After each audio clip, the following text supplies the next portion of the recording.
नमस्कार, मी वृषाली कदम. जय महाराष्ट्राच्या एन्काउंटर या खास कार्यक्रमामध्ये आपल्या सगळ्यांचं स्वागत आहे. आज एन्काउंटरमध्ये एक अशी असामी आलेली आहे ज्यांच्याकडे एक प्रॉमिसिंग यूथ म्हणून पाहिलं जातं.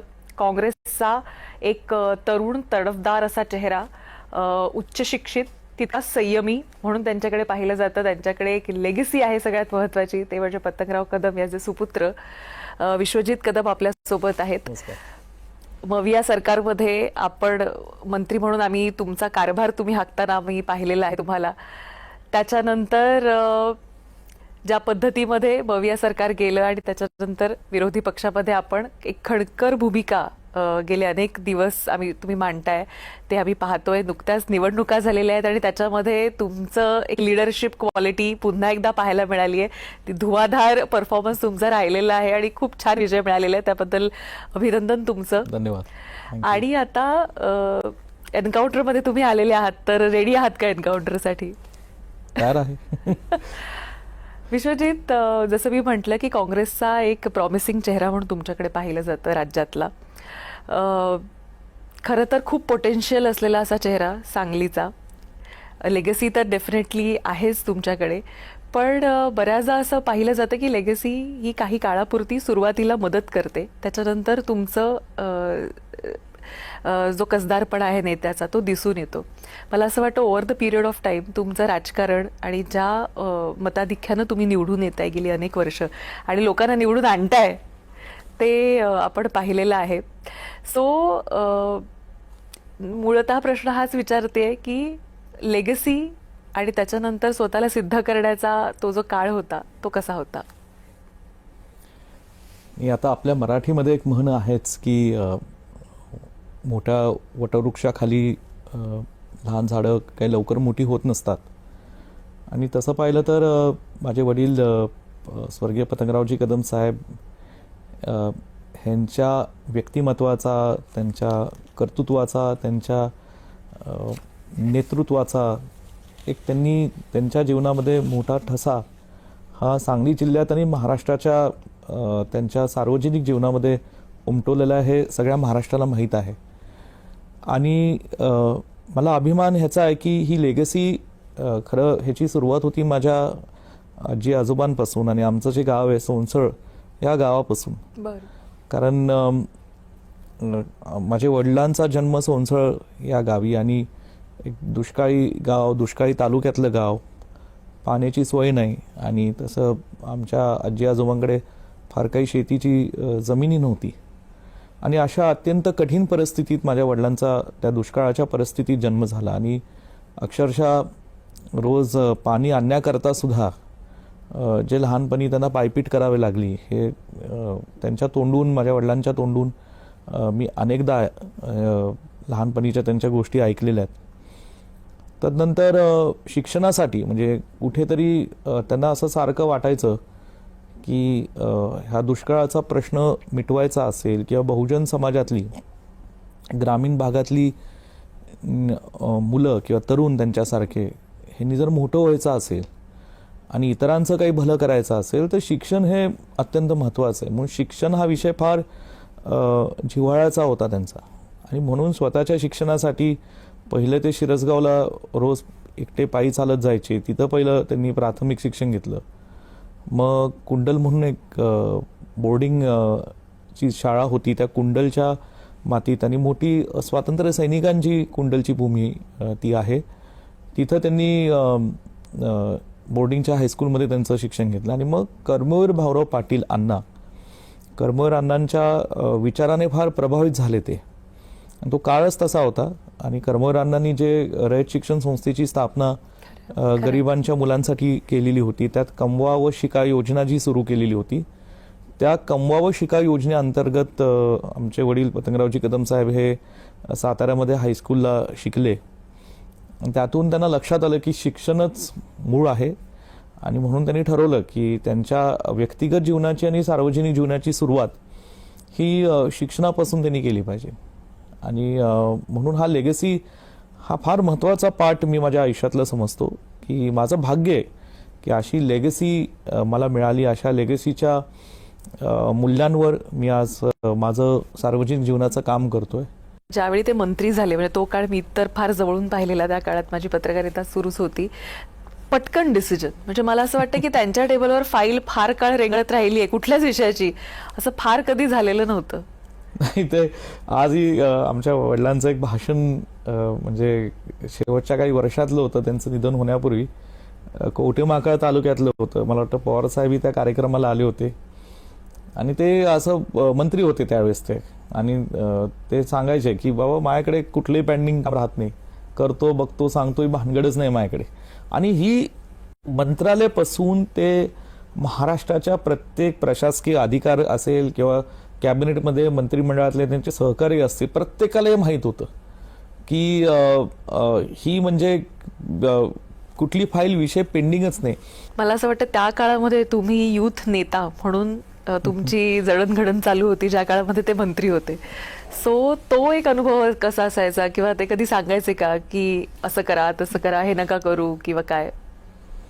नाही, खरं मी ही मोल्ड यू खरं. मी 1999-2000 साली म्हणजे वयाच्या 18व्या-19व्या वर्षी मी राजकारणात आलो. यावं लागलं मला. तशी 99 साली महाराष्ट्राची राजकीय परिस्थिती होती, काँग्रेस राष्ट्रवादीची फाटाफूट झाली होती. आणि म्हणजे मी तर कॉलेजचा विद्यार्थी होतो, मला फार काही इच्छा नव्हती, पण परिस्थिती अशी झाली की मला यावं लागलं. नंतर मी काय फार नाही, मी माझ्या पलूस कडेगाव मतदारसंघ, आमच्या वडिलांचा जो मतदारसंघ आहे, तिथल्या लोकांशी कनेक्ट ठेवणे, तिथल्या तरुणांचे प्रश्न समजून घेऊन ते सोडवण्याचा प्रयत्न करणे, एवढाच माझा रोल होता. आणि 1999-2000 पासून 2009 पर्यंत तेच मी काम केलं. मग मतदारसंघाच्या पलीकडे मी फार जात नव्हतो, कारण मी राजकारणात ज्युनियरही होतो. उगाच आपण दुसऱ्याच्या मतदारसंघात जिल्ह्यात नेता फिरून काय उपयोग नव्हता आणि मला ते करायचंही नव्हतं. आणि मग तो जो काय 8-9 वर्षाचा काळ होता, ह्याच्यात मला लोकांच्या मध्ये राहून, लोकांशी संवाद करून जे काही एक तरुण वयामध्ये अनुभव आले, ते अनुभव फार भविष्यकाळात उपयोगी ठरले. आणि मग मी 2009च्या नंतर मी थोडं जिल्ह्याच्या राजकारणात सक्रिय झालो. महाराष्ट्रामध्ये मला युथ काँग्रेसवर सरचिटणीस, उपाध्यक्ष अशी काही पदं मिळाली. त्यावेळेस राजीव सातव महाराष्ट्राचे अध्यक्ष होते.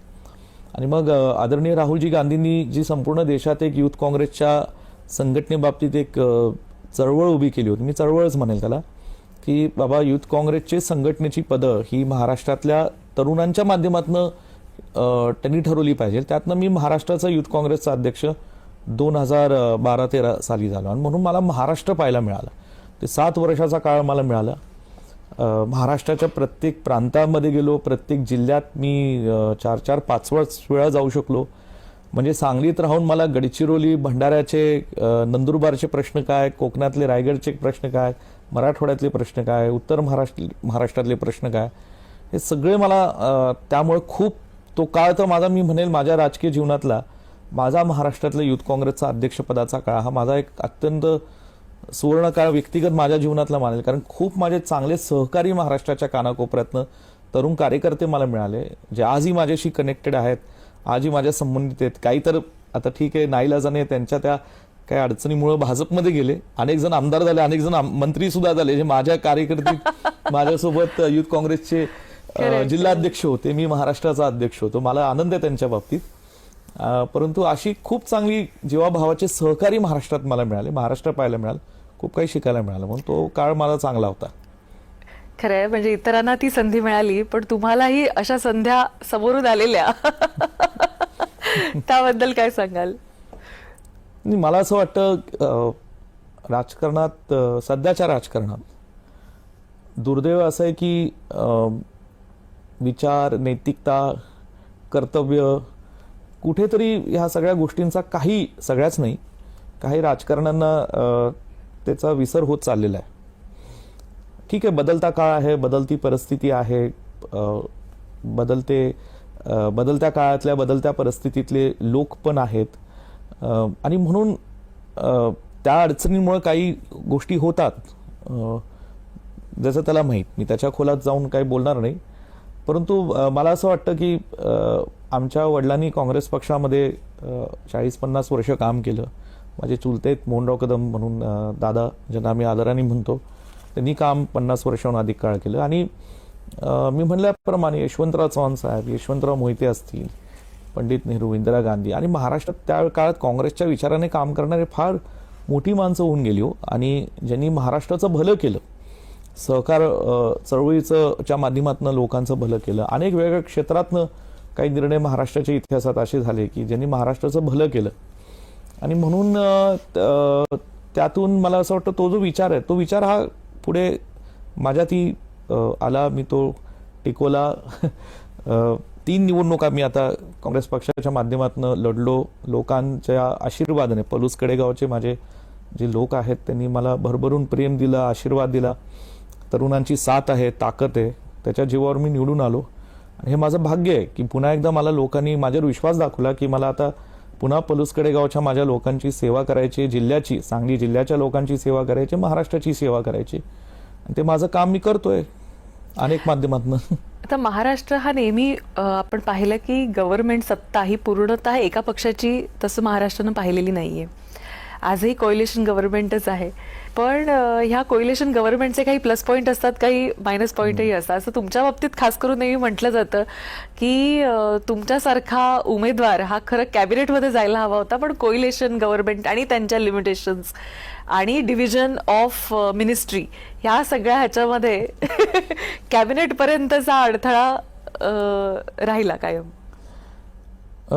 2019ला जेव्हा निवडणूक झाली, खरं जे काय आकडेवारी असते, शेवटी राजकारणात सत्ते स्थापनेमध्ये पक्षाची आकडा विधिमंडळातला, विधानसभेतला हा महत्वाचा असतो.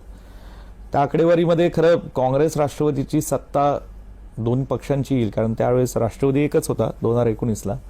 असं काही वाटत नव्हतं. पण अचानक शिवसेनेने महाराष्ट्रात त्यांचं आणि भाजप पक्षामध्ये जे काही थोडं विचारांची भिन्नता झाली, त्याच्यामुळे त्यांनी जो काँग्रेससोबत येऊन महाविकास आघाडी स्थापन करण्याचा निर्णय झाला. त्याच्यात मला राज्यमंत्री म्हणून काम करण्याची संधी मिळाली. खरं तर मी आदरणीय श्रीमती सोनियाजी गांधींचे खूप म्हणजे मनापासून आभारी आहे की त्यांनी एक भाग असा होता आदरणीय सोनियाजींच्या मनातला की हा पतंगरावजी कदम साहेबांचा मुलगा आहे. ज्या पतंगरावजी कदमांनी काँग्रेससाठी, महाराष्ट्राच्या लोकांसाठी खूप काही केलं, शिक्षण क्षेत्रात काम केलं, शून्यातनं केलं. सोनियाजींना पुरेपूर ह्याची जाण होती. आणि दुसरं, सोनियाजी गांधींनी मॅडमनी माझं काम युथ काँग्रेसचा अध्यक्ष म्हणूनही पाहिलं होतं 7 वर्ष. आणि आदरणीय राहुलजी गांधींनी जेव्हा मी युथ काँग्रेसचा अध्यक्ष झालो त्या काळात AICCचे जनरल सेक्रेटरी म्हणून स्वतः आदरणीय राहुलजी गांधी हे युथ काँग्रेस आणि NSUचे इन्चार्ज होते. म्हणून पहिल्या टर्ममध्ये तर आदरणीय राहुलजींबरोबरही मला जवळून काम करण्याची संधी मिळाली. आणि म्हणून कुठेतरी व्यक्तिगत म्हणजे माझ्या वडिलांनी केलेलं महाराष्ट्रासाठी काम आणि मी युथ काँग्रेसचा अध्यक्ष म्हणून 7 वर्ष केलेलं जे काय काम आहे, जे संघटन मी महाराष्ट्रात उभं केलं, या दोन्ही गोष्टीची दखल आदरणीय श्रीमती सोनियाजी गांधींनी घेतली. आणि मला खरं म्हणजे असं समजतं, मला खरं खोटं माहीत नाही की मला कॅबिनेट म्हणूनच करायचा निर्णय त्यांनी घेतलेला होता. परंतु 3 पक्षांचं सरकार, त्यात मोजकेच मंत्रिमंडळ, प्रत्येक पक्षाचं मंत्री संख्या होणार, असे ते काही अडचणी होत्या. आणि मला राज्यमंत्री म्हणून त्यांनी काम करण्याची संधी दिली. आणि मी त्याचा निश्चितपणे पक्षाचा, आदरणीय श्रीमती सोनियाजी गांधी, आदरणीय राहुलजी गांधींचा आभारी आहे. ह्या सगळ्यामध्ये नेहमी असं पाहिलं जातं, म्हणजे खास करून ज्यांचा परिवार राजकारणामध्ये आहे किंवा अनेकांच्या बाबतीत असं पाहिलं जातं की ज्यावेळी त्या परिवारामधली जेव्हा दुसरी फळी ही राजकारणामध्ये सक्रिय होते, चांगलं काम करते, नोटेबल काम करते, तरी सुद्धा कुठेतरी अगली बार इसको देखते हैं, अगली बार इसको देखते, असं अनेकांच्या बाबतीत घडतं. तर याबद्दल काय सांगाल? नाही, खरं हा चांगला प्रश्न आहे. मला असं वाटतं की महाराष्ट्राच्या आणि देशाच्या इतिहासामध्ये बरेचदा आपण पाहतो की राजकीय कुटुंबातली पुढची पिढी ही राजकारणात येते. लोकांची इच्छा असते. काय होतं, लोकांचं परसेप्शन ह्याच्यातलं वेगळं असतं, लोकांचा समज, गैरसमज वेगळा असतो. शेवटी त्या राजकीय कुटुंबातली जर पुढची पिढी राजकारणात येत असेल तर ती निवडूनच यावी लागते ना. लोकच ठरवतात की ह्या व्यक्तीला आपल्याला निवडून द्यायचंय, निवडून दिलं तरच तो राजकीय वारसा पुढे चालू शकेल. आता ही पहिली जी निवडणूक असते आपल्या देशामध्ये, आपले जे लोक आहेत ना, एक आपल्या देशाचा गोडवा काय की आपले लोक भावनिक आहेत. आणि हे सौंदर्य आपल्या देशाचं. आज इमोशनल फिलिंग्स, विशेषतः ग्रामीण भागात जास्त आहेत असं माझं मत आहे ग्रामीण भागात. आणि लोकांमध्ये सेंटिमेंट हा भाग फार महत्त्वाचा आहे. भावनिक आहेत लोक आणि हे चांगलं आहे. मी जे त्या भावनेचा मला फार आदर वाटतो. म्हणजे एखाद्या गावात ही आज काही दुःखद घटना घडली, ती कुठल्याही जाती धर्मातली असो, माणसं त्याचं दुकान बंद करतील, तो शेतात जाणार नाही आणि अख्खं गाव त्या दुःखद कुटुंबाच्या सांत्वनासाठी ते एकवटतं. हे फार मोठी गोष्ट आहे हो ही सध्याच्या काळातली. आणि मला असं वाटतं की तसं मतदारसंघातले लोक हे भावनिक अटॅच असतात आपल्या नेत्याशी, पण लोकांचं एक इमोशनल अटॅचमेंट होतो. आणि म्हणून पहिली इलेक्शन ही ठीक आहे, त्या कुटुंबाचा वारसा असेल, त्या वडिलांची पुण्याई असेल, पुण्याई ही महत्वाची होतेच, त्याचा फायदा पहिल्या निवडणुकीला मिळतो, ह्याच्यात काही दुमत नाही. पण दुसरी तिसरी इलेक्शन होती, स्वतःचं कर्तृत्व दाखवावंच लागतं. कितीही मोठा नेता एखाद्याचा वडील असला, किती मोठं काम केलं असलं तरी दुसरी तिसरी निवडणूक ही त्या लोक त्या व्यक्तीकडे पाहून त्याचं काम, त्याचं स्वभाव, त्याचं बोलणं, त्याचं वागणं, अनेक गोष्टी असतात त्याच्यात, आणि या सगळ्या बघून लोक मग ठरवतात की ह्याला निवडून द्यायचं की नाही. आता तुम्ही विरोधी बाकावर आहात, त्यामुळे मतदारसंघातली कामं कशी होतात आणि किती अडचणी येतात विकासामध्ये असं वाटतं तुम्हाला? मला सध्याच्या राजकारणातलं त्याचंच एक मोठं वाईट वाटतं. मी माझ्या वडिलांबरोबर विधिमंडळाचं कामकाज कधी कधी येऊन पाहिलेलं आहे. मुंबईत माझ्या वडिलांना मी मंत्री असताना फार काही मुंबईत आलेलं आवडत नव्हतं. का बरं? आवडत नव्हतं त्यांना ते आणि खरं मला वेन आय लुक बॅक की मला असं वाटतं ते चांगलं होतं.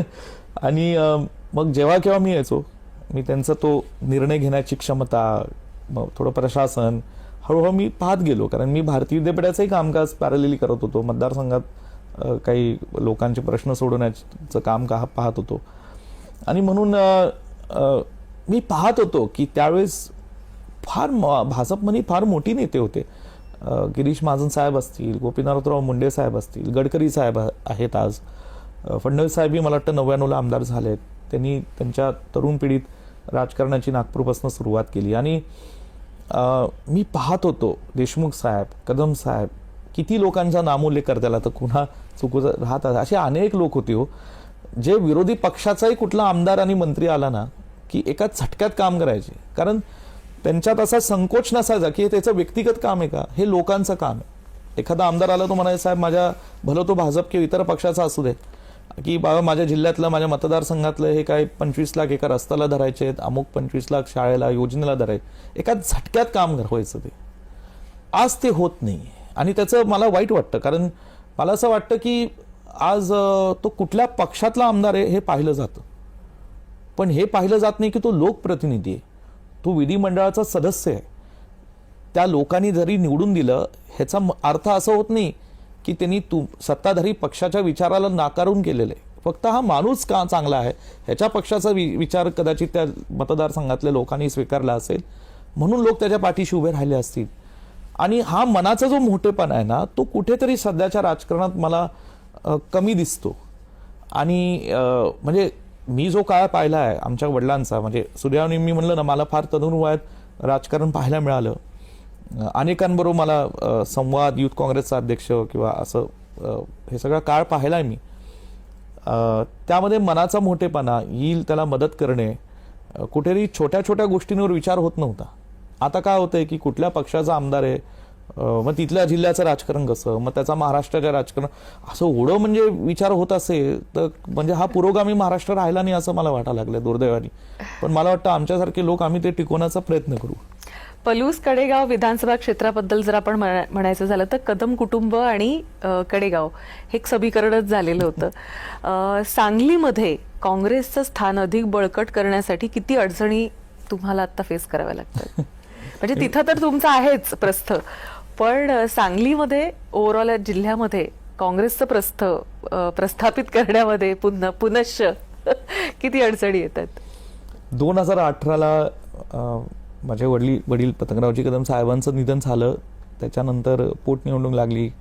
मी महाराष्ट्राच्या इतिहासातला विधानसभेतला पहिला बिनविरोध आमदार झालो. नंतर 1.25 वर्ष मला कालावधी मिळाला 2019च्या निवडणुकीत. त्यात पुरात खूप काम केलं. 19च्या आधी 2 महिने प्रचंड मोठा महापूर, 100-150 वर्षातला असा महापूर आला नव्हता. आणि माझ्या पलूस तालुक्यातल्या काही गावं ही कृष्णा नदी काठ आहेत. खूप काम केलं लोकांनी, इतकं माझ्या कामाला दाद दिली की त्या इलेक्शनमध्ये 1,62,000च्या मताधिक्य निवडून आलो आणि नंतर मग पुन्हा 5 वर्षाचा काळ मिळाला.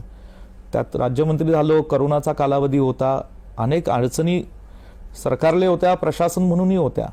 कारण करोनाच्या कालावधीत आरोग्य सेवा, हॉस्पिटल ह्याच्यावर खर्च शासनाचा खूप होत होता. मग इतर कामं झाली पण मर्यादित झाली. आणि ह्याच्यात हे सगळं काम करताना कडेगावमध्ये राजकारण आणि सांगली जिल्ह्यातलं राजकारण, त्यात लोकसभा झाली. लोकसभेमध्ये खरं तर आदरणीय श्रीमती सोनियाजी गांधी, राहुलजी गांधींची इच्छा होती की मी लोकसभा लढावी. त्यांना सांगितलं माझ्या अडचणी आहेत.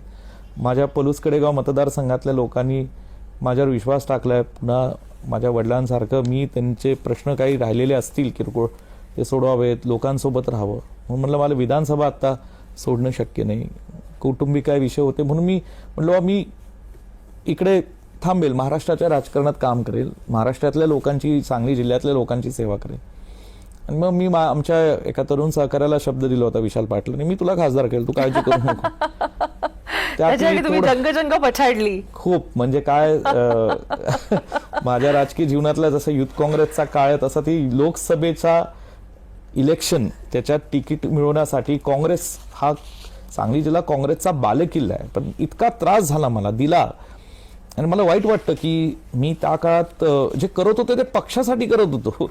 मी काय स्वतःसाठी उमेदवारी मागत नव्हतो, मी काय माझ्या घरातल्या कुठल्या सदस्यासाठी मागत नव्हतो. हालाकी सोनियाजींनी आणि राहुलजींनी विश्वास दाखवला किंवा विश्वजीत तू खासदार होऊ शकतो, तुला तिकीट आम्ही देतोय. मी नम्रपणे त्यांना सांगितलं माझ्या अडचणी आणि त्यांनी समजून घेतल्या. त्यांचाही मनाचा मोठेपण होता. मी म्हणलं खासदारकीचं काय, म्हणलं मी निवडून आणतो ना, माझ्यावर विश्वास ठेवा, म्हणलं मी निवडून आणतो सांगलीची खासदारकीची सीट. आणि त्यावेळेस मग आम्ही ते 24ला ते धाडस केलं, कारण 19ला ते होऊ शकलं नाही. कारण माझंही नुकतंच माझ्या वडिलांचं निधन झालं होतं. 19ला परिस्थिती जरा विचित्र होती महाराष्ट्राच्या राजकारणाची. पण 24ला मी ठरवलं की काँग्रेसचा खासदार निवडून आणायचा. आणि ते दिवस रात्र मी काय काय केलं सगळ्या महाराष्ट्राला आणि सांगली जिल्ह्याला माहिती आहे. पण ते अपक्ष म्हणून त्यांना उभं राहावं लागलं, ह्याबद्दल काय सांग? त्याच्यावर आता बरंच काय बोललो मी. नाही, काही गोष्टी ना कधी कधी नियती घडून आणते असं मला वाटतं. काँग्रेसच्या तिकिटावर आम्ही निवडून आलो असतो, उभं राहिलो असतो तर विजय झालाच असता. म्हणजे मी त्याच्यासाठी जंग पिछाडलाच असता. पण अपक्ष म्हणून जे काय मी वातावरण गेलो होतं त्याच्यामुळे जी सहानुभूती आम्हाला लोकांकडनं मिळाली ती एवढी प्रचंड मिळाली की माझं एक सांगली शहरामध्ये त्या एक तिकीट नाकारल्यानंतर एक सभा घेतली होती. त्या सभेला मी तत्कालीन प्रांताध्यक्ष आदरणीय नाना पटोले साहेब, आदरणीय बाळासाहेब थोरात साहेब, आदरणीय पृथ्वीराज चव्हाण साहेब यांना सगळ्यांना बोलवलं आणि त्यांनी, या तिन्ही नेत्यांनी मनाचा मोठेपणा दाखवला. तिघही त्या सभेसाठी आले आणि त्या सभेतलं जे मी सांगलीतलं भाषण केलं 45 मिनिटाचं, ते महाराष्ट्रात आणि सांगली जिल्ह्यात खूप गाजलं. आणि त्या भाषणानंतर जो इम्पॅक्ट लोकांच्या मनात झाला, त्यावेळेस लोकांनीच ठरवलं की आता ही इलेक्शन आपण हातात घ्यायची आणि आपला हा खासदार विश्वजित कदम म्हणेल तो हा आपण निवडून आणायचा. विशाल पाटीलही थोडं काही महिन्यांपासून कष्ट घेत होते आणि आम्ही ती इलेक्शन लढलो आणि जिंकलो. काँग्रेसमध्ये जसं तुम्ही म्हणालात की सोनियाजी गांधी असतील, त्यांची एक टीम होती, आता राहुलजी गांधी यांची टीम आहे, तुम्ही सुद्धा कोर टीमचे मेंबर आहात. पण काँग्रेस बळकटीसाठी राज्यामध्ये काय असे प्रयत्न केले पाहिजेत असं तुम्हाला वाटतं, तर काँग्रेसला ते पूर्वीचे दिवस येतील? आणि त्याच्यासाठी काय प्रयत्न करताय? मी ग्रामीण भागातला राजकारणी आहे. लहानाचा मोठे पुण्यात झालो, मोठा म्हणजे शिक्षण मला काही काळ पुण्यात मिळालं, काही काळ मुंबईत शिकलो मी, काही परदेशात शिकलो मी. म्हणून मला असं वाटतं शहर आणि ग्रामीण ह्याचं दोन्हीचं प्रॉपर कॉम्बिनेशन आहे माझ्यात झालं सुदैवाने. आणि महाराष्ट्राच्या राजकारणाचं सध्याची स्थिती पाहताय, मला असं म्हणायचं काँग्रेस पक्षाचे विचार अजूनही महाराष्ट्राच्या घराघरापर्यंत रुजलेले आहेत. पण गेल्या 10 वर्षातलं राजकारण जरा थोडं विचित्र झालंय, परसेप्शनचं राजकारण झालंय. पैसा हा मोठा दुर्दैवानी भाग एक राजकारणाचा झालेला आहे. पण विचार मानणारे काही लोक आहेत आणि एक वर्ग मोठा आहे तो महाराष्ट्रातला. आजही मला असं वाटतं की अनेक सिनियर काही नेते आहेतच महाराष्ट्राच्या राजकारणातले.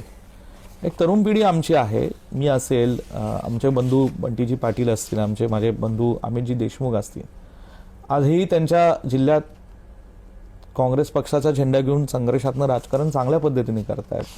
यशोमतीताई ठाकूर असतील, विजय वडेट्टीवारजी असतील, अनेक लोक, आता कुणाचं सगळ्यांचं नामोल्लेख करणं म्हणजे थोडं अवघड होतं, नितीन राऊतजी असतील, असे अनेक लोक आहेत. बाळासाहेब थोरात साहेब असतील, आणि त्यांनी तर 80-85 पासून आमदारकी ही महाराष्ट्राच्या राजकारणात भूषवली 35-40 वर्ष. पण हे सगळे एकत्र येत नाहीत, हा प्रॉब्लेम होतोय का काँग्रेसचा?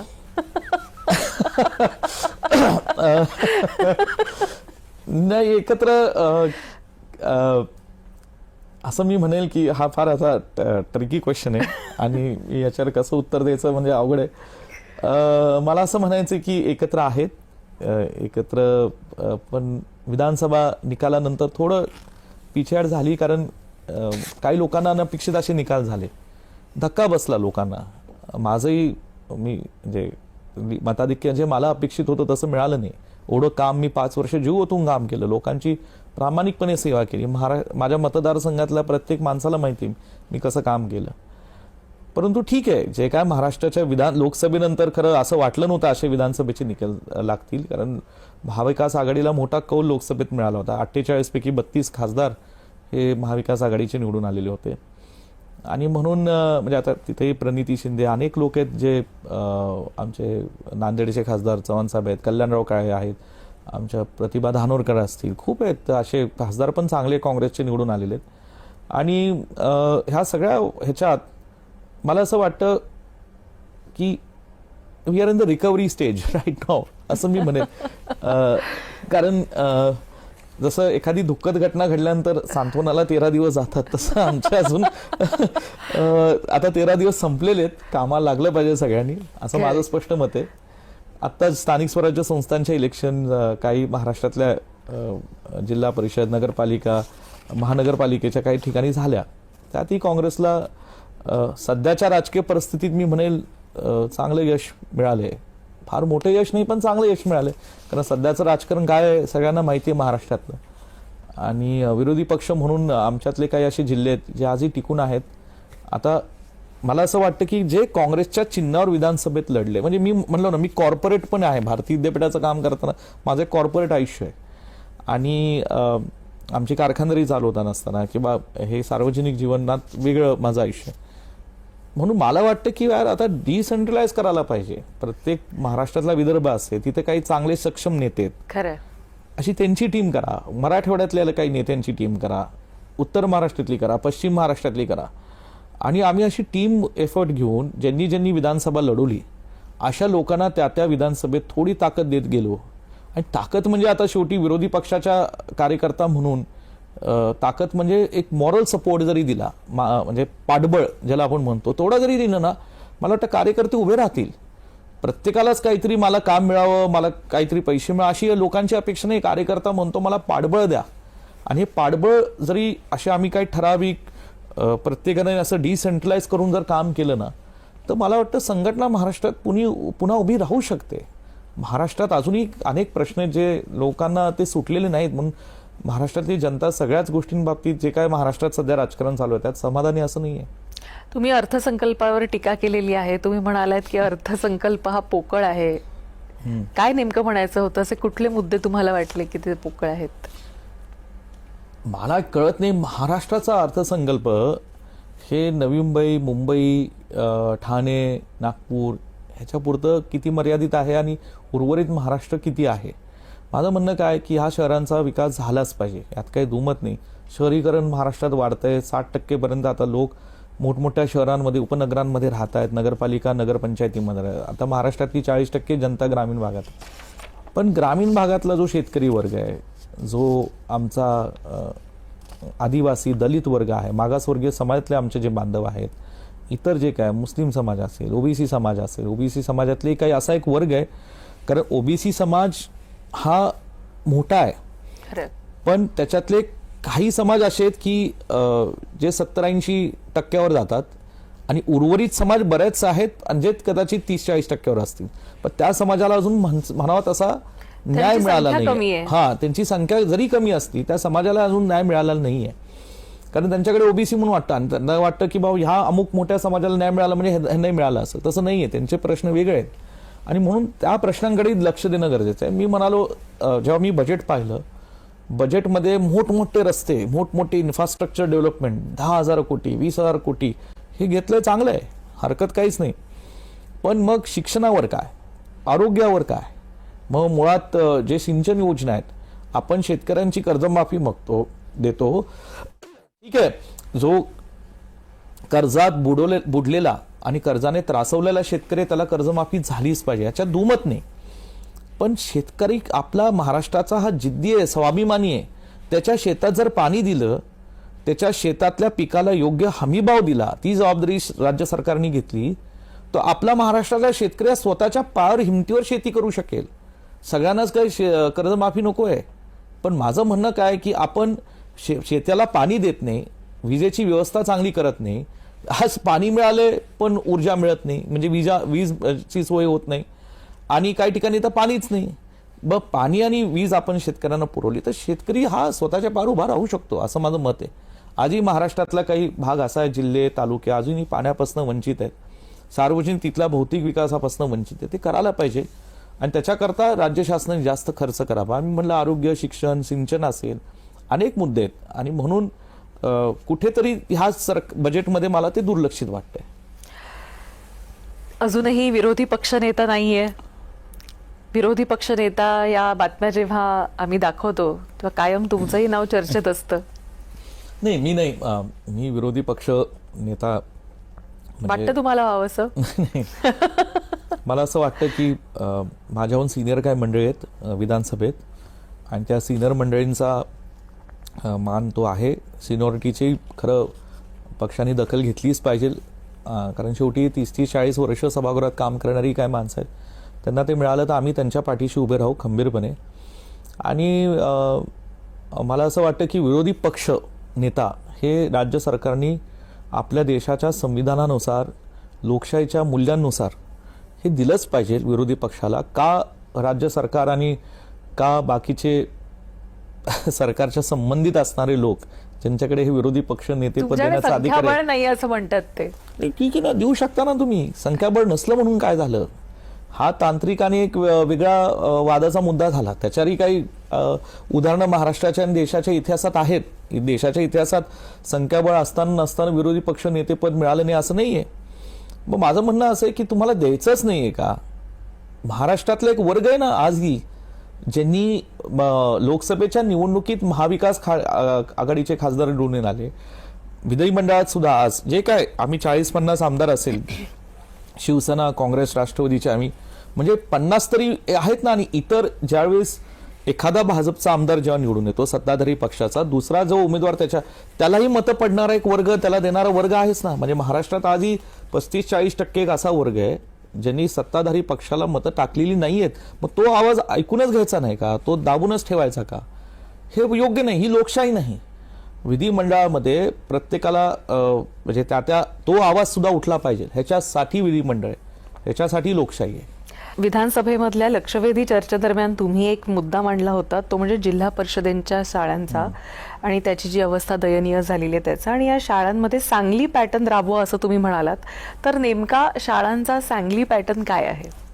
नाही, सांगली पॅटर्न म्हणजे तो नुकताच काही वर्षांपूर्वी सांगलीमध्ये आमच्याकडे जिल्हा परिषदला सीओ होते जितेंद्र दोडी, त्यांनी एक खूप चांगले अधिकारी आहेत, त्यांनी आता पुण्याला कलेक्टर आहेत, त्यांनी एक मॉडेल स्कूलची संकल्पना राबवली.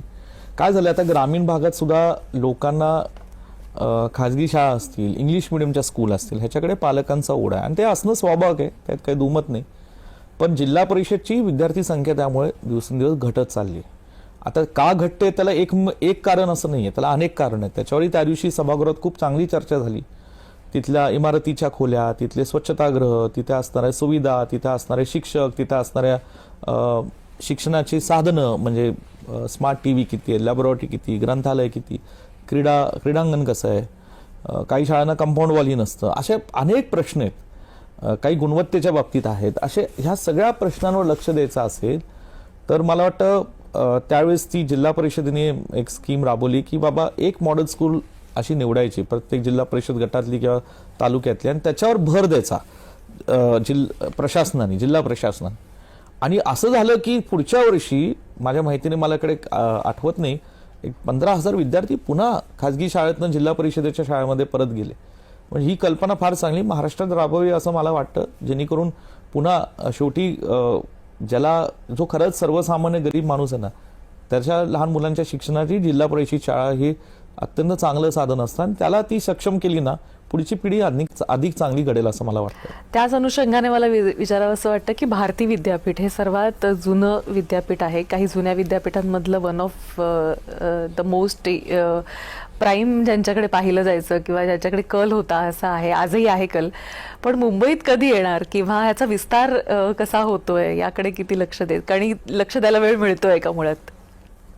माझ्या आयुष्यातले 2 महत्त्वाचे भाग आहेत. एक भाग आहे जो सांगली जिल्ह्यातला पलूस कडेगावच्या एक आमदार म्हणून, महाराष्ट्राचा आमदार म्हणून माझ्या सार्वजनिक जीवनातला आहे. माझं कर्तव्य पलूस कडेगाव, सांगली जिल्हा आणि महाराष्ट्राच्या जनतेशी आहे, माझ्या सार्वजनिक जीवनातलं आहे. दुसरं माझं कर्तव्य जे माझ्या हृदयातलं फार मोठं, जे आमच्या वडिलांनी शून्यातनं उभं केलेली भारतीय विद्यापीठ शिक्षण संस्था.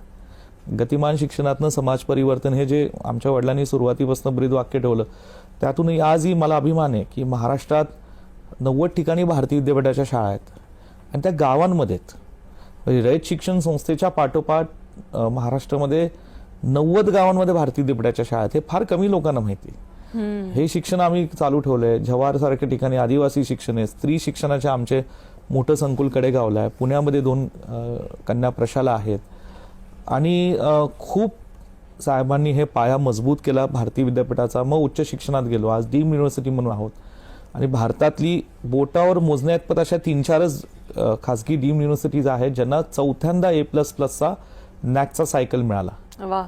आणि आत्ता तर आम्हाला नुकताच मागच्या वर्षी मिळाला. 4थ्यांदा, असे 4दा सलग A++ मिळवणं फार कठीण असतं आणि ते भारतीय विद्यापीठाने, युनिव्हर्सिटीने त्यात काम मिळालं. स्वाभाविक आहे, त्यात आमच्या शिक्षकांचं, प्राध्यापकांचं खूप मोठे कष्ट आहेत गुणवत्तेबाबतीत.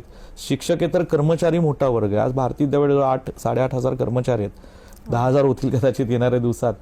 आणि संस्थेचा विस्तार मोठा आहे. नवी मुंबईला मोठे शैक्षणिक संकुलं आहेत. आता मेडिकल कॉलेजेस जवळ 2-3 आमचे झालेले आहेत. डेंटल कॉलेजेस आहेत. सगळं उच्च शिक्षणामध्ये गुणवत्तेच्या आधारे चांगल्या शिक्षण देण्याचं आमचं काम आम्ही करतोय. रिसर्च इनोव्हेशनवर भर दिला. मग पुण्यात असलो की मी एक कॉर्पोरेट लाईफ जगतो. सकाळी 10:30 ते रात्री संध्याकाळी 7-7:30 पर्यंत ऑफिसमध्ये काम असतं. वेगवेगळ्या कॅम्पसेसला जेव्हा वेळ असेल तेव्हा भेट देतो. प्राध्यापकांशी माझं कॉन्स्टंट इंटरॅक्शन असतं आणि म्हणून शिक्षणातले जे काही नवे बदल चालू आहेत, NEP आलंय, नॅक आहे, NRF आहे, त्याच्यावरही भर देऊन आम्ही ते जागतिक बदल सुद्धा देशातल्या, महाराष्ट्रातल्या नवीन पिढीला, विद्यार्थ्यांना कसे देता येईल ह्याच्यावरही आता एक शिक्षण संस्था म्हणून आम्ही प्रामाणिकपणे भर देतोय. म्हणून मुंबईला सुद्धा येणाऱ्या काळात भारतीय विद्यापीठाचं मुंबई शहरामध्ये एक शैक्षणिक संकुल असेल, मी तुम्हाला सांगतो. क्या बात आहे. मला असं वाटतं त्या भाण्यात तुम्ही अनाउन्समेंट केली असं म्हणायला हरकत नाहीये. पण यासोबतच परदेशामध्ये सुद्धा मला वाटतं टायअप्स आहेत. ते वेगवेगळ्या फॅकल्टीचे असतात आणि ते होत राहतात आणि ते चांगलं आहे. कारण माझं असं मत आहे की एक असा परसेप्शन आहे, तो योग्य असेल अयोग्य असेल मी त्यात फार बोलणार नाही, की I think the next research destination is not Europe. Oxford किंवा केम्ब्रिज किंवा ठीक आहे तिथले युनिव्हर्सिटी चांगलेच आहेत, काय त्या दुमत नाही. उच्च हायर एज्युकेशन पोस्ट ग्रॅज्युएट लेवलला तिथले चांगले असतील. पण साऊथ ईस्ट एशियामध्ये आता प्रचंड डेव्हलपमेंट चालू आहे. सिंगापोर, हाँगकाँग, सिओल, साऊथ कोरिया अशा अनेक युनिव्हर्सिटीज आहेत जिथे सुद्धा आता रिसर्च इनोव्हेशनवर खूप भर दिला जातो. भारतात खूप मोठा पुश भारतीय युनिव्हर्सिटीजमध्ये आहेत. गव्हर्नमेंट युनिव्हर्सिटीज असतील, खाजगी युनिव्हर्सिटीज असतील, प्रचंड मोठा पुश रिसर्च इनोव्हेशनमध्ये चालू आहे. आणि मला वाटतंय की भारत देशाला आणि देशातील पुढच्या पिढीला या सगळ्या गोष्टीचा मोठा फायदा होऊन कोलॅबोरेशन हे चालत राहतात. ते होत आहेत. आमच्या युनिव्हर्सिटीच्या अनेक फॅकल्टीचे परदेशी विद्यापीठांशी कोलॅबोरेशन्स आहेत आणि ते पुढे वाढत राहतील. द्राक्ष संशोधनाचं पुढे काय झालं? मी सभागृहात मागणी करतोय. आता काय सभागृहाचं काय म्हणजे कधी केंद्र होणार द्राक्ष संशोधन केंद्र? सभागृहात आम्ही विरोधी पक्षाचे आमदार म्हणून आमच्या जिल्ह्यातल्या लोकांच्या भावना मांडत असतो, लोकांचे प्रश्न मांडत असतो. पण समोरच्या सत्ताधारी बाकांवरही कधी कधी कोण दिसत नाही ऐकण्याकरता. म्हणजे मंत्री महोदय सुद्धा किती सभागृहात असतात आणि किती नसतात हाही खरं प्रश्न चिन्ह पडतो. म्हणजे फडणवीस साहेब थोडे कडक आहेत, त्यांचे मंत्री जेव्हा ते विधिमंडळात असतात ते काही मंत्री असतात. अजितदादा असताना तर त्यांच्या पक्षात तर फारच शिस्त होती. दादांमुळे तर स्वतः दादा सभागृहात बसून राहायचे म्हणून ते होतं. पण म्हणजे आता एखादा लोकप्रतिनिधी जेव्हा सभागृहात बोलतो तर त्या खात्याच्या मंत्र्यांनी ते ऐकून घेऊन तातडीने नैतिक कर्तव्य आहे की तिची एक बैठक घेऊन त्याच्यावर काहीतरी निर्णय दिला पाहिजे. शेवटी लोकांच्या विषयात हे आमच्याकडे महाराष्ट्रात नाशिक आणि सांगली जिल्हा हा द्राक्ष उत्पादकांमध्ये सर्वात हायेस्ट आहे. आणि द्राक्ष उत्पादकांची शेतकऱ्यांची दिवसेंदिवस घट होत चालली आहे. अनियमित पाऊस आणि अनेक त्याला प्रश्न आहेत. त्याच्यासाठी मी कृषी राज्यमंत्री असताना मी मागणी केली होती द्राक्ष संशोधन केंद्र सांगलीत असावं.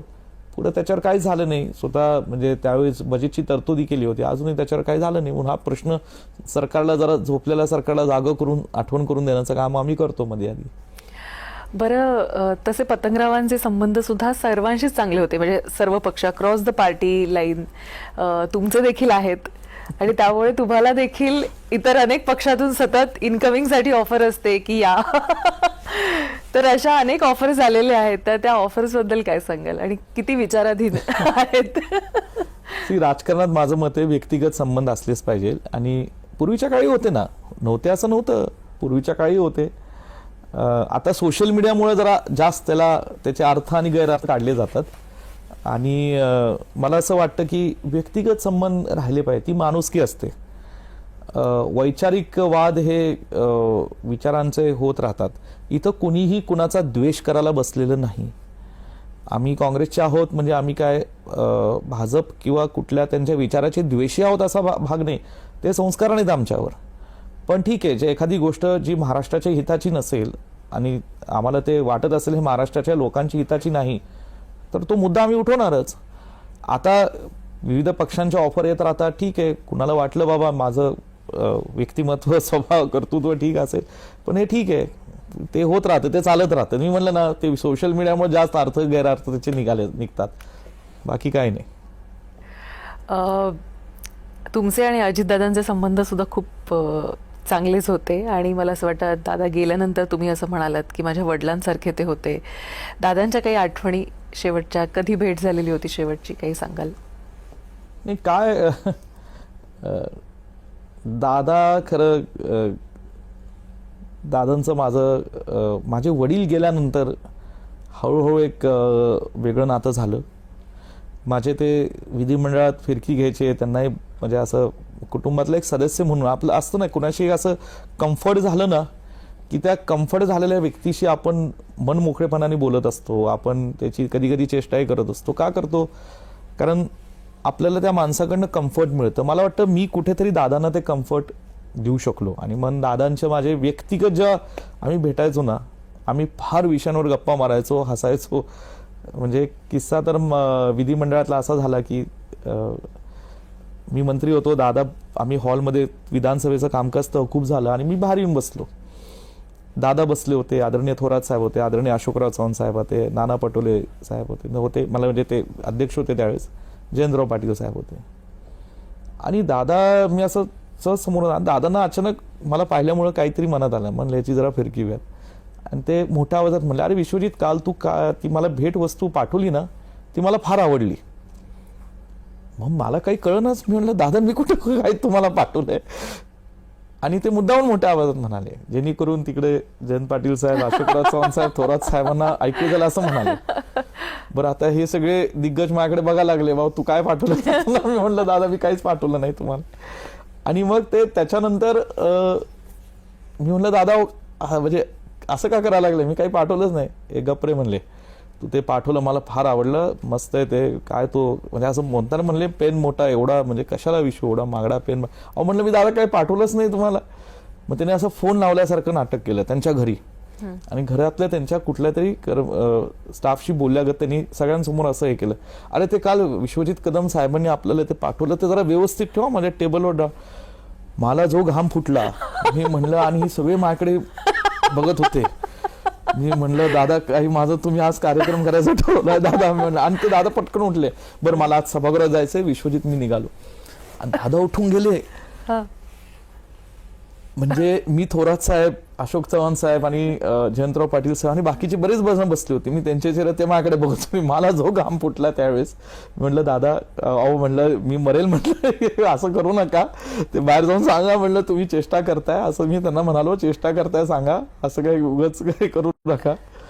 तर ते नंतर दादा म्हणाले त्या दुसऱ्या दिवशी नाही मी आपलं विश्वजितचं असं. आणि मी खरं मला वाईट काय वाटतं की त्यांचा जेव्हा हा प्रसंग घडला अपघात त्याच्या 7 दिवस आधी माझी त्यांची भेट झाली होती पुण्यात त्यांच्या घरी, बरोबर 7 दिवस आधी. आणि माझ्याशी 1 तासभर बोलले. आमचे वेगवेगळे विषय होते आणि 1 तासभर नकळत ती चर्चा आमची होत गेली. काय म्हणजे असा प्रसंग येईल असं खरं वाटलं नव्हतं दादांच्या बाबतीत. म्हणजे एका क्षणात आपण म्हणतो ना होत्याचं नाही तर झालं, तसं झालं ते. आणि म्हणून महाराष्ट्रातल्या राजकारणात एक मोठी पोकळी होती.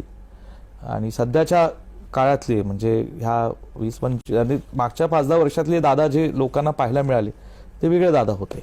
आणि म्हणून त्यांच्या जाण्याने निश्चितपणे महाराष्ट्राचं मोठं नुकसान आहे. नक्कीच.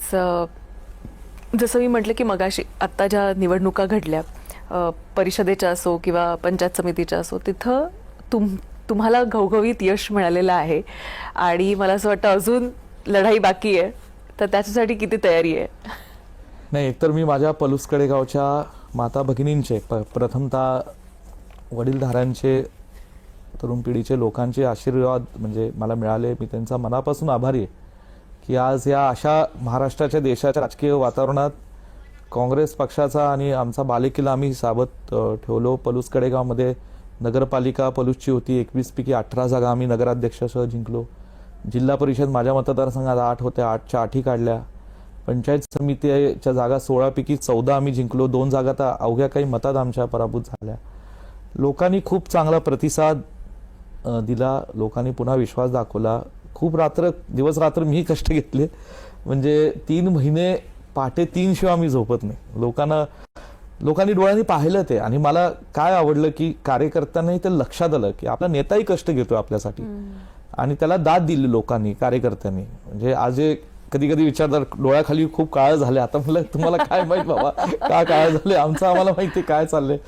आणि म्हणलं मी 3-3.5 महिने असे गेले आणि लोकांनी खूप प्रेम दिलं, साथ दिली. संघटन लोक राबले, कार्यकर्ते राबले. म्हणून एक टीम एफर्टचा हे यश आहे. आणि चांगलं यश ह्या सगळ्या जिल्ह्यातल्या आमच्या पक्षाला मिळालं. पण मला नेहमीच ही गोष्ट जरा जाणवते की राजकारणी आपण म्हणतो त्यांना, पण त्यांचं आयुष्य हे सतत व्यस्त असतं. आणि मला वाटतं आत्ताच्या पिढीचं आयुष्य तर अतिव्यस्त आहे असं म्हणायला हरकत नाही, कारण अनेकांना उत्तरं द्यायची असतात. तर ह्या बदललेल्या राजकारणाकडे, त्याच्या परिघाकडे कसं पाहता? नाही, व्यस्त असतंच खरं. म्हणजे पूर्वी असं म्हणायचं की राजकारणी आहे ना म्हणजे सेटल आहे, निवांत आहे. आता राजकारणाला इतकं तत्पर राहावं लागतं, इतकं प्रॉम्प्ट ऍक्शन त्याच्याकडून एक्सपेक्ट असते. याकडे कसं पाहता? त्या मतदारसंघाचं राजकीय कल्चर काय आहे आणि तो नेता जो आहे तिथला, ज्याला लोक नेता मानतात, तो नेता त्या मतदारसंघाचं राजकीय कल्चर कसं उभं करतो हे फार महत्वाचं असतं. म्हणजे राजकारणातलं एक म्हण आहे, नेता जसा सवय पाडतो तशा सवय लागतात. आता महाराष्ट्रात अनेक आमदार आहेत, अनेक खासदार आहेत, ते आपापल्या परीने काम करतायत. कोण फार आक्रमक असतं, कोण नम्र असतं, कोण दिवस रात्र काम करतं, कोण दिवस रात्र करू शकत नाही, कोण काही वेळ मतदारसंघ देतो पण त्यांचं प्लॅनिंग चांगलं असतं. काही डिसेंट्रलाइज करतात, काही म्हणजे असे कार्यकर्त्यांना असं बरंच असतं. राजकारण करण्याची वेगवेगळ्या पद्धती आहेत. मला असं वाटतं व्यस्त म्हणून असं लागतं. मी माझं म्हणजे जेव्हा एखादा लग्नाची तीत असली तर आम्हाला माहिती किती लग्न करावी लागतात त्या दिवशी, म्हणजे त्याला उपस्थिती दाखवायला लागते. काही जवळचे कार्यकर्ते आमच्या वडिलांचे माझ्यासोबतचे असतात, त्यांच्या कुटुंबात दुःखद निधन झालं तर लगेच जाता येत नाही, पण 10 दिवसात आम्ही जातो. तेवढी लोक समजून घेतात, लोक ही थोडं समजून घेतात. आपला नेता भारतीय विद्यापीठाचं काम आहे, अधिवेशनाचा कालावधी असतो, लोक समजून घेतात हे. पण मला ह्यातनं व्यस्ततामध्ये एकच खंत वाटते, मुलांना कधी कधी कमी वेळ पडतो. हो, आणि हे फार मोठं दुःख असतं खरं. आम्ही लहानाचे मोठे झालो, आम्हाला आमच्या आईनी खूप संस्कार दिले, घडवलं आईनी. आईनी हे शिकवलं लहानपणापासून की आपला वडील जो आहे विश्वजित, हा वडील आपला लोकांसाठी जीवन जगतोय. आता त्यावेळेस काही म्हणजे मोबाईल नव्हतं, टीव्हीवरचे डिस्ट्रॅक्शन फार काही सिरियल नव्हते, नेटफ्लिक्स नव्हतं. आता काय झालंय की हे मोबाईल, नेटफ्लिक्स, बाकीच्या सगळ्या डिस्ट्रॅक्शन 100 चॅनल टीव्हीवर आहेत. आणि म्हणून मला असं वाटतं की मला खंत वाटते व्यक्तीच्या त्याची, कारण माझ्या वडिलांचं दुःखद निधन, वडिलांना माझ्या धाकट्या चिरंजीवावर फार काही वेळ काढता आला नाही आणि त्याचं फार दुःख आहे मला. आणि त्यातनं मला जो 7-8 वर्ष संघर्ष करावा लागला, या संघर्षाच्या काळात एकतर माझी आई माझ्या पाठीशी उभी राहिली, कुटुंबातले सगळे सदस्य, माझी पत्नी असेल, आमचे चुलत बंधू असतील, अनेक लोक, अशा माझ्या बहिणी असतील, सगळे माझ्या पाठीशी उभे राहिले. आणि म्हणून तो एक आधार मला चांगला मिळाला. पण माझ्या मुलांबाबतीत मला नेहमी खंत वाटते की मी वेळ देऊ शकत नाही. हा, पण जेवढा शक्य होईल तेवढा देतो. आणि त्यांनाही आता ते हळूहळू त्या वयात यायला Adjust लागले, होतायत. त्यांना ते कळालंय की बाबा नाही, म्हणजे का देऊ शकत नाही, मी त्यांना सांगितलं समजून घेतात. म्हणून ते थोडं ते असतं मनात, ते कधी कधी ती खंत कधी वाटतं ते खूप. आता 3 महिने मी मतदारसंघात होतो, दिवस रात्र. आता मुलांच्या शाळा असल्यामुळे त्यांना आम्ही म्हणू शकत नाही इकडे या म्हणून, तर ते थोडं असतं फक्त, बाकी काय नाही. जसं मी मगाशी म्हटलं की काँग्रेसमध्ये सगळेजण एका पेजवर येत का नाहीत, किंवा त्याच्यासाठी म्हणून थोडंसं जरा स्ट्रगलिंग करावं लागतं. पण ह्या सगळ्यामध्ये तुम्ही आणि सतेज पाटील, तुमच्याकडे असा 2 हंसों का जोडा म्हणून बघितलं जातं. म्हणजे याआधी जसं राजकारणामध्ये विलासराव आणि शिंदेकडे पाहिलं जात होतं, किंवा नंतर सुद्धा आपण बघितलं की गिरीश महाजन आणि देवेंद्रजी सुद्धा तसे फार जवळचे होते.